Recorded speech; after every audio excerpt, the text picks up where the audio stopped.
Allora, io sono Gabriele Gmeiner, sono di origine austriaca, da 20 anni ho la mia bottega qui in Campiello del Sol e faccio scarpe su misura. Sono una veneziana per scelta, anche se le mie origini sono da fuori. Qui in bottega mia faccio scarpe su misura, tutta fatta a mano, utilizzando quasi niente di colle sintetiche. Si fanno cuciture del guardolo a Goodyear o norvegesi ed è proprio l'artigianato come magari è stato eseguito anche 100 anni fa, pre-epoca industriale. Venezia è a misura d'uomo ed è la città del cammino.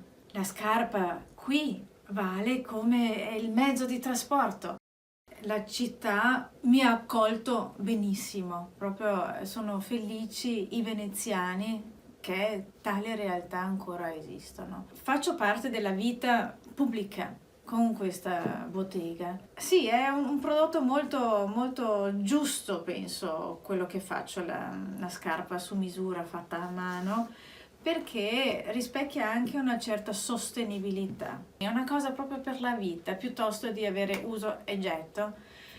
Questa sostenibilità, secondo me, anche per Venezia è una cosa molto importante, è il futuro di Venezia. La città è il mio negozio, c'è la mia posizione qua davanti alla finestra, affacciando il Campiello del Sol, e vedo tutti i giorni i personaggi del vicinato e ci sono sempre delle piccole scene, degli incontri che io riesco qua ad osservare, a testimoniare, sono coinvolta no? Capisco Goldoni, può metterci dentro tutto e di più ed è ricco questa pièce che vedo sul mio campiello, c'è sempre una piccola storiella da ricavarne.